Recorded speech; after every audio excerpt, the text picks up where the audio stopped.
the enforcement of the Speaker's directive, including a lady, honorable lady.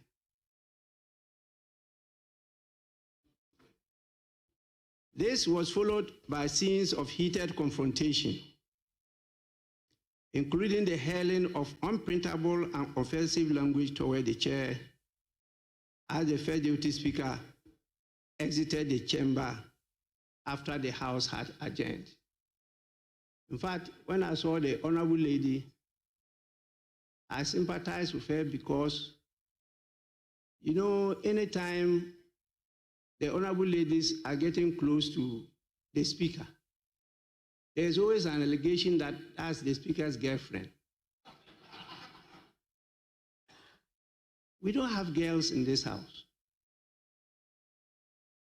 I even prefer you say Speaker's woman friend, not girlfriends. How many girlfriends can Speaker take at this age?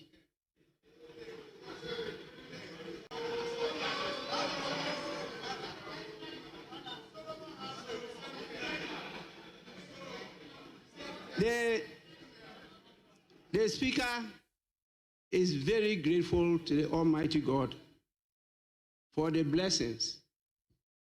If not at this age, I would have been among the category you know by your general terms, look no do. But honorable members,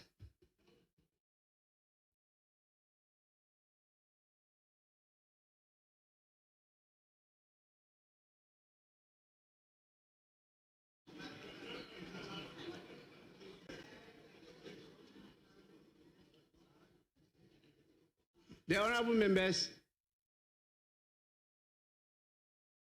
you are finding it difficult to understand look no do.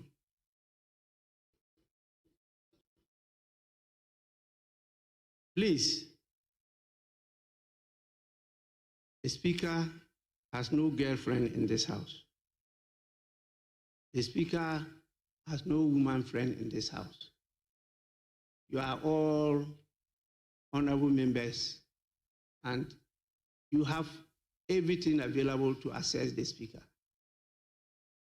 No discrimination at all, whether male or female.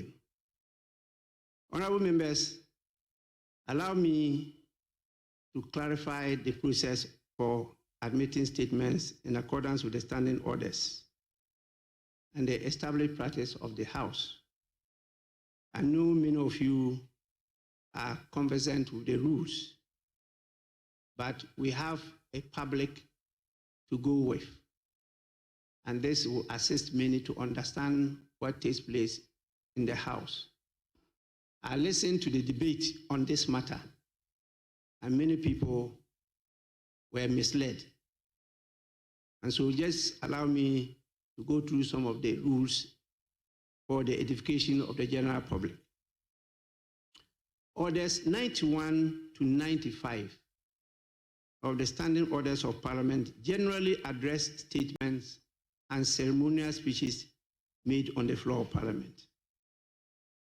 Orders 93, 94, and 95 regulate the making of a statement by a member of Parliament on the floor of the House. And Order 93 provides, 1, by the indulgence of the House and the leave of the Speaker, a member may explain a matter of personal nature or make a statement on a matter of urgent public importance at the time appointed for statements under Order 67.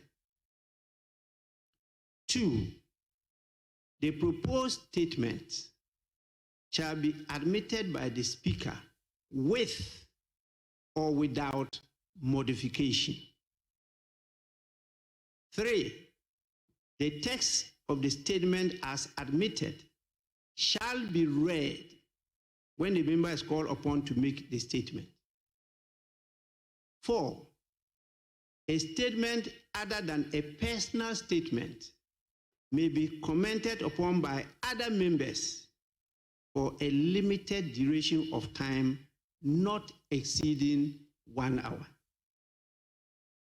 5, a member may comment on the statement for a period not exceeding 5 minutes, and the comment shall not provoke debate. 6, where a member makes the statement, the speaker, considering the comment on the statement made directly, may direct a committee to investigate and inquire into the matter, and where necessary, proposed legislation. And 7, the speaker shall cause to be transmitted to the clerk statements admitted to be made on a particular day to be advertised on the order paper for the purpose of notice to members. And 8, the clerk shall make available to members copies of admitted statements. Honorable members, this is the procedure. We have not been following it. We have to follow it to the letter to forestall some of these occurrences. Order 94 provides for time for statements, and it says the time for statements shall ordinarily not exceed 1 hour, except that the speaker may permit statement and comment outside the prescribed period in exceptional cases. In fact, in other jurisdictions, they are timed, and each member is given 2 minutes to make the statement. And so when you are reading the statement and it comes to 2 minutes, you are timed off, and you just submit the rest of the statement to the clerk. But here we indulge members sometimes to even use 10 minutes to read their statements. In Order 95, the order says a member whose statement has been admitted may withdraw the statement by leave of the speaker. In line with this, it is the accepted parliamentary practice that such statements are shopped through the leadership of both caucuses, reviewed by the speaker ahead of the statement. That is why we say pass your statements through your leaders, who, after going through it, will recommend to the speaker. And there's good reason for that, because the information available to leaders are not available to all members. The speaker reviews it because the speaker is going to preside, and the speaker is to ensure that your comments and the statement itself is in accord with the law and the rules of the House. Then the statement is listed on the notice of the order paper under statements. Copies of the admitted statement are circulated to all members through the clerk. We need members to have advance notice in order to make meaningful comments. These are the new rules that we adopted as a House. This process exists to ensure order, prevent ambushes on the floor, and give members prior notice of matters to be raised in the House. In this instance, no prior notice was given. No text was submitted prior to the sitting. But from the information leaders gave me, they had discussed this matter. But the statement got to the First Deputy Speaker whilst he was seated at his seat in the chamber. And whilst he was trying to read it, I called upon him to take over the chair. So he did not actually go through it, and he did not admit it. So the statement was not admitted. Accordingly, no such statement could lawfully be made on the floor. Honorable members, I don't need to talk to you about the powers of the Speaker. They are clearly stated in the law. If you read the Parliament Act 1965 and the standing orders of the House, they are actually colossal. And if fully applied, could be of serious danger to the career progression of members of Parliament. But I will just say this, that Shakespeare taught all of us that even a dog is obeyed in office. When we sit here, we are not saints. We are not infallible. But there's good reason why we are called right honorable. And you are called only honorable. The Speaker, however the situation, is always right on the floor. When it's wrong, the law has given you the opportunity as to how to come back to the same floor to prove that he was wrong. So please, I repeat, even a dog is obeyed in office.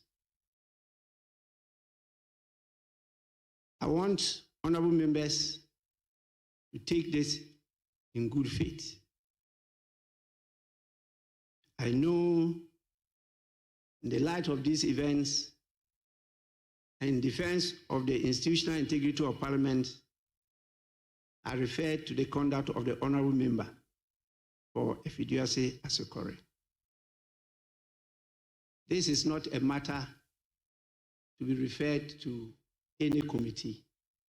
It's a matter that I've discussed with leadership, and we've agreed that it should be resolved. And we will resolve it here openly for all of us to be guided so that in future we don't fall foul to these rules. I have reviewed the records. I have listened to the leaders, and I think in the interest of all of us, particularly our rules, the order of the House, discipline, and mutual respect, I want to call on all of us to do what is proper. We should not unilaterally override our rules, undermine authority, or obstruct the due process. They endanger not only the legitimacy of our work, but they also undermine the authority, the relevance, and value of Parliament. And more importantly, the very survival of our democracy.